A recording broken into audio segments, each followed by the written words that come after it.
I'm with Jim Macrae in his studio, and he mixed and did some production on our track, Maddy. And yeah, he's going to talk us through what he did using all this beautiful analog gear. You sort of briefed me on this one like it was going to be a kind of glitchy, sort of Tom York-esque thing, that adding some sort of atmospherics and drum sounds that complemented the live drums that were already there.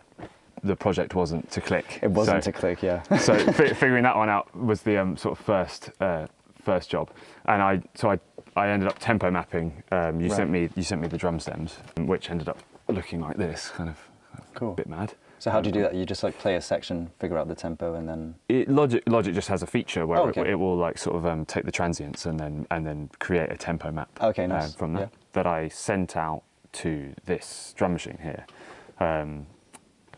which I'll play in a minute. But essentially, each one of these channels is sending MIDI to the 4 channels of the drum machine here. Cool. So this is like sending MIDI to that, which is, and then you've got like the sounds programmed. So each one of these is a kind of, I mean, they're digital voices, but they're kind of got analog controls. Supposedly a bass drum module, of which there are 2 identical, and then you've got a sort of snare module and a hi-hat module. But they're all kind of free tuning with loads of parameters, loads of options. Each one of these modules has 9 different algorithms. Okay. It has 2 parameters that they do different things on each voice. You've got the tuning of the voice, and you've got the decay of the envelope, a filter, and some distortion. So the sounds that I had set up here, this is a kick module, but it doesn't sound anything like a kick. It's got like a really prominent pitch dive, so it kind of just sounds like a filter zap. Oh yeah, sounds like that. And you can hear what would happen if I messed around with it. Like it's quite a digital, sort of gnarly sounding. Let's see what it sounds like. Yeah, nice. Kind of gross. I've got this, which I called a sort of open hi-hat type thing, which happens now and then, and this, which is a very similar sound with MIDI information controlling the decay. So that's all open, but then in the context, it sounded like.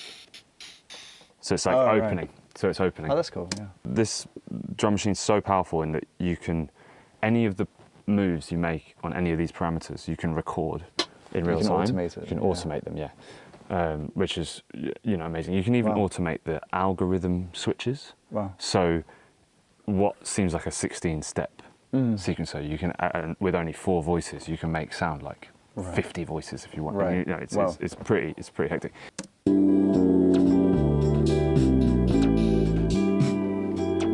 Yeah, so you can hear. I'm not sure my MIDI delay is set up quite correctly right now, but it seems like it's sitting. Let's take that down.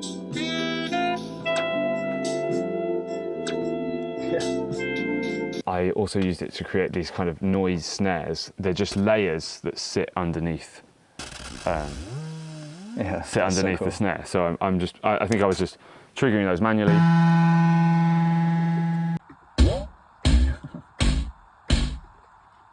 That's all from the Labyrinth. Yeah. Oh yeah. It was this kind of stuff. Yeah. And I think I was just doing a live take and just messing around. Sometimes it would have been pretty. Sometimes it would have been quite chill, and other times it would have been like pretty out there. Oh.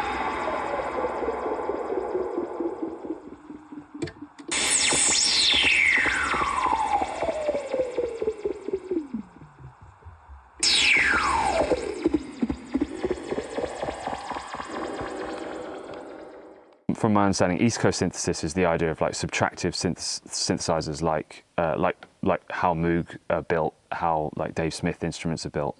It's you take a tone, an oscillator, and you shape it with filtering. Okay. Right. West Coast synthesis, that's the kind of Buchla style of synthesis. You're taking a tone and you're shaping it with other means, like in this case, like wave folding, to shape the tone in more of an additive way. Okay.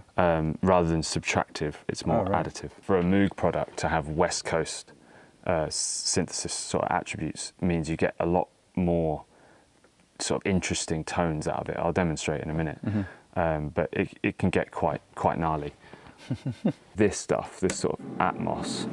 So there's all this. Yeah. There's The intro. Yeah. Yeah. So, but it's going on. It's going on throughout. It goes throughout. Yeah, it goes throughout. So I you know, it's quite wild when you listen to it soloed like that. But I'm triggering the labyrinth here, so it's making sort of tones like that essentially. That's crazy. That, and then I'm running it into this cathedral reverb setting. As I trigger this, as I press this key, it triggers the labyrinth. It also triggers a couple of envelopes here that kind of shape and move the reverb, so it feels like it's sort of moving and evolving. Essentially, you can modulate one of the oscillators with the other, so cross-modulate, and so you start to get this sort of FM type tones, which is really cool. You've also got a ring mod in there and a wave folder, and it can just all get pretty crazy. Oh yeah.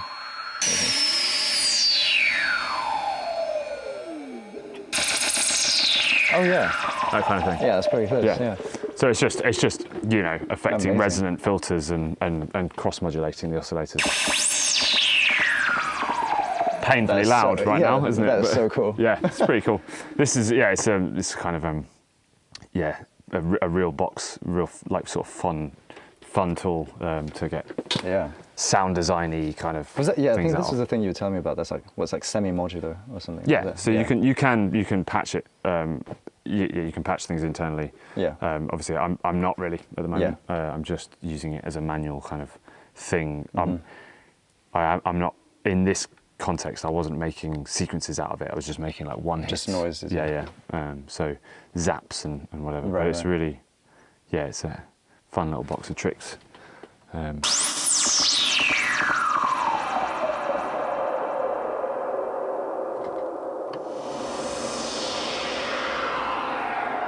Instant atmosphere.